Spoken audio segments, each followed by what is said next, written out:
हेल' लोगोफोर आंनि एनार्जारि इउटुब चेनेलाव नोंथांमोन बयखौबो फिन आरो खेबसेबाव बरायबावनाय थाबाय।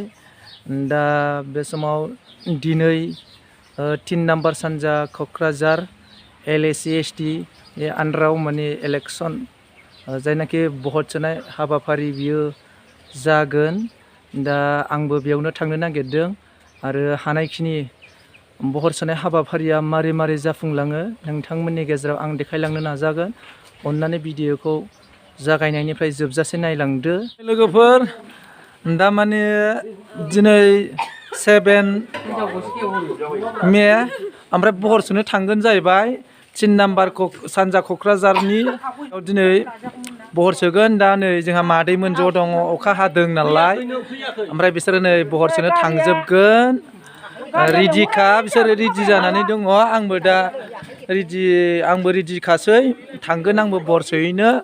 ओमफ्राय आं नै मादैमोननाव आङो फंनैसो सोंनि दिनैनि भट सोनायनि सोमोन्दै। दा लोगोफोर नोंथांमोनहा नायलांदो। हाय मादै, ओमफ्राय दिनैथ' भट सोनो थांगोन, ओमफ्राय दा बिनि सायाव नों मा बुंनो सानो? एक्सुवेलि माने नोंनि सापर्टआनो 100% देरहागोन ना मा होननो सानो? आरो देरहायोबा बे नोंनि भट सोनायाव देरहायोबा, नोंनि सापर्टआ जुदि देरहायोबा नों मा बेदर जागोन? जागोन, हागौ हाया गासिबो जाजोबगोन। अमा बोरमा जेनेबा माखौ दाउला ना बिसोरनि गेजेराव माखौ? जा दं जाजोबगोन। आच्छा गोजोननाय थाबाय मादैनिसिम। आरो नै ओरैजायबो दंबावो, मादै सासेनावबो सोंनानै लाबावनोसै। लोगोफोर मोजाङै नायलां। ओमफ्राय आं नै फारि माने ज' दंजोबखायो नालाय। ओमफ्राय आच्छा मादै, औ दा नों जे गोसोआव माखौ सापर्ट होनो सानदों, दा बियो जुदि देरहायोबा मादैया बे देरहानायनि मुङाव मा खुसिजों माबा मोनसे गानगोन जोमगोन बा माबा बेदर जागोन नामा? गानगोन देलायगोन। मादैयाबो बिराद माने बयबो लोगोफोर बयबो गाव गावबागावनिखौ बयबो देरहाजानो लुगैयो नालाय, ओंखायनो मादैयाबो बुंबाय नै गावनि सापर्ट जानाय पार्टिया जुदि देरहायोबा बेबो देरहाथारनांगौखौथ' 100% खा। आरो देरहागोना 100% खा ना मादै? नोंनि सापर्टआनो ना? नों जेनेबा जायखिजाया नांगाल बा ट्रेक्टर बा जिखुनु जाया नोंहा सापर्ट दङ, बे नों बबेखौ थुगोन बे देरहाथारगोन जाहैबाय ना? दे गोजोननाय थाबाय। नै लोगोफोर आरो नै दासो भट सोनानै फैखांबाय। ओमफ्राय आं नै दा आदैमोननाव सोंनोसै। आच्छा नोंथांमोनहा भट सोनानै फैबाय, दा गोसोआव माबायदि मोनदों? थान्दा मोनबायलै जोङो, मोजां मोनबाय। दे साफा होन। आदैया माबायदि मोनदों भट सोनानै? मोजां मोनबाय। आच्छा ओमफ्राय दे नोंहालाय आदै?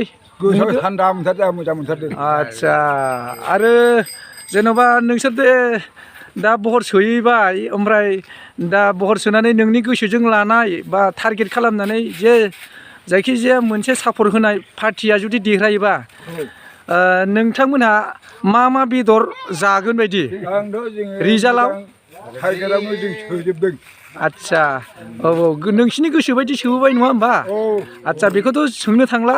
दा जुदि नोंसिनि गोसो बायदि सोबोनाय पार्टिया देरहायोबा मा बेदर जागोन? दाउला खासि जेन'बा बोरमा मा जागोन? दे आदैया होनहरदो ना दे। बोरमा बेदर नङाबा जायालै। आच्छा अमाखौ जाला। आरो दे नोंसोरबो होनदो मा बेदर जागोन? रायजोआव जाबाय नालाय अमा नालाय। आच्छा नै आरो नोंहालाय? गाबोन अमा जाखागोनबा। रिजाल्टआव भटआ जुदि देरहायोबा रिजाल्टआव मा बेदर जागोन? बोरमा दाउ अमा? बोरमाखौनो। आच्छा नै माने जोंहा बोरायाबो सोनानै फैबाय, गोसोआ जोबोद खुसि। जों बोराय बेन्थ' सासेखौबो दोनखाया, गामियाव बयखौबो लांनानै सोहोहैजोबो, जाहाथे जोंना मोजाङै मोजांनो भट केन्द्रआव साक्सेस जालाङो भट सोनाय हाबाफारिया, बेखौ देखायगोन। लोगोफोर आं दा जायनारि भट केन्द्रआव दंफैयो, ओमफ्राय आङो दा भटखौ सोनानै थांगोन जाहैबाय। दा बेनो जोंनि जायनारि हाइ स्कुलनि भट केन्द्र'। दा दिनै 7 मे बावहाय जोङो भटखौ सोगोन। बयबो रायजो राजाफ्राबो फारि सोहांजोब्बाय। ओमफ्राय बेखिनियानो आरोखि, आं दा बेखौ देखायबाय। ओमफ्राय लोगोसे आं दा भट सोनोसै। आच्छा नै आं दिनैनि बे भट सोनाय हाबाफारियाव आङो नैबे जोंनि बिदा गिदिरनाव फंनैसो बाथ्रा बा कुइसन लानो नागिरदों नोंथांमोन मानगोनां लोगोफोर नोंथांमोनहा नायलांदो आदसा आदा दिनैथ' 3 नं क'क्राझार सानजा क'क्राझारनि दिनै जोङो भट सोनाय 7 मे 7 मे दा बाहाय भट सोनाय जागोन दा एक्सुवेलि सोंनाय बायदि आदाया दिनै भट सोनो फैदों दा बेनि गेजेरावहाय नोंनि सायख'नाय नोंनि टारगेट बायदियै लानाय पार्टिया जुदि देरहायोबा बा गोसोआवथ' टारगेट लानाय दंखायो जाहैबाय देरहागोन आसायै दा जुदि रिजाल्टआव फैयोबा बे देरहानायनि मुङाव आदाया मा बेदर बायदिसिना जागोन लोंगोन मा इन्जय खालामगोन बिनि सोमोन्दै फंनैसो रायजोफोरनि गेजेराव बुंनानै होनो थाखाय आदाखौ गुरै खावलायनाय जाहैबाय जाय जों सायख'नाय बिजाथिया देरहायोबा जोंहा जानांगौ लोंनांगौ बाहायथ' गैया जोङो गावनि पकेटजों जों जानाय नङा आरो जाय देरहासार जालांनाय बिजाथिया जुदि जोंनो जानायनि थाखाय खरसा हरोबा जानायनि थाखाय जों खरसा खालामगोन बेखिनियानो खिन्थु जोङो गाव गावनि पकेटनिफ्रायसो जों गारनानै जोङो रंजागोन बा जागोन बे नङा आरो आंनि थांखियाथ' बेनो। आदसा गोजोननाय थाबाय आदानिसिम।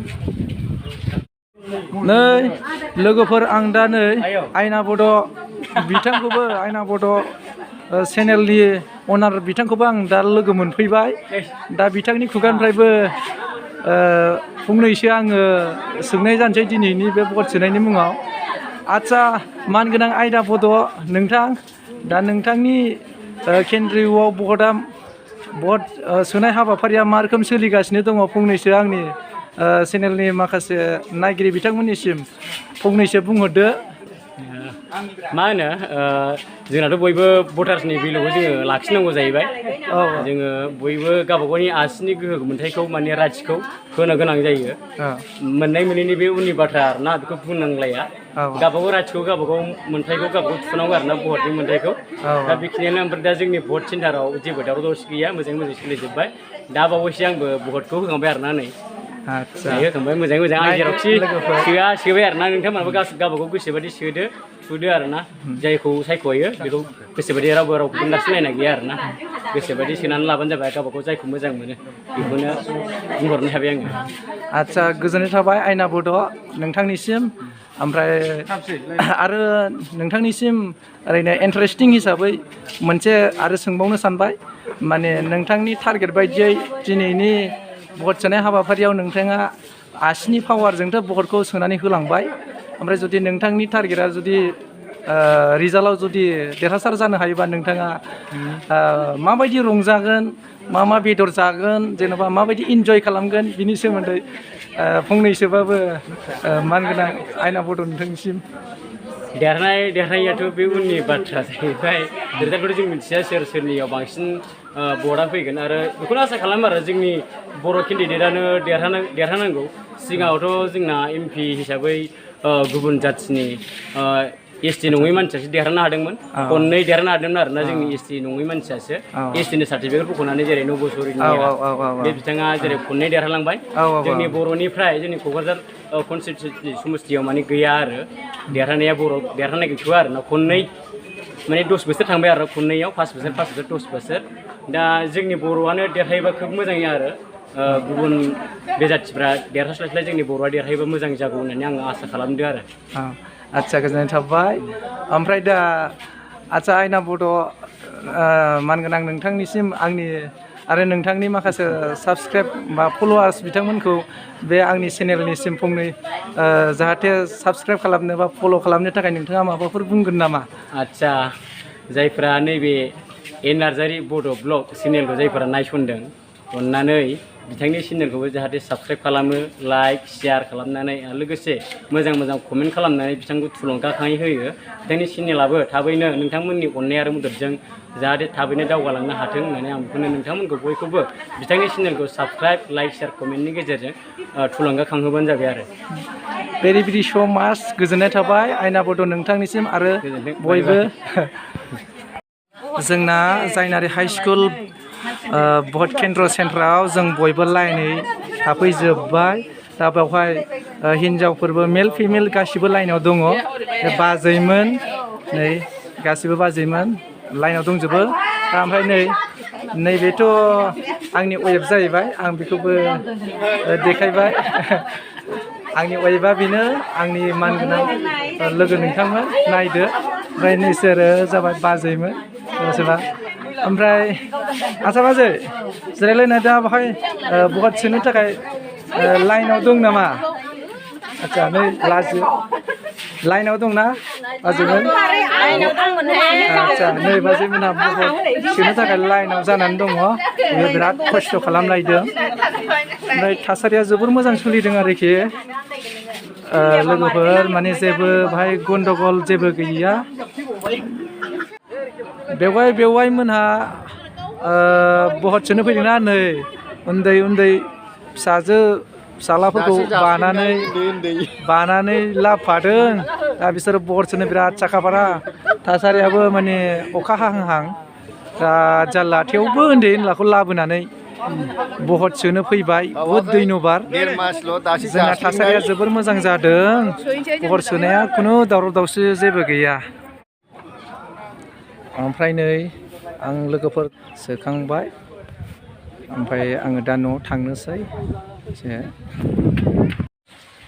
भट सोखांनानै फैबाय लोगोफोर आंबो बहुद मेंनाय मोनबोबाय लाइनावबो एसे गोलाव सम एसे गसंनानै थानांदों ओंखायनो आं दा न'आव सफैनानै दलरै आङो सियाराव जिरायनानै रेस्ट लाबाय ओमफ्राय आं आसा खालामबाय नोंथांमोनहा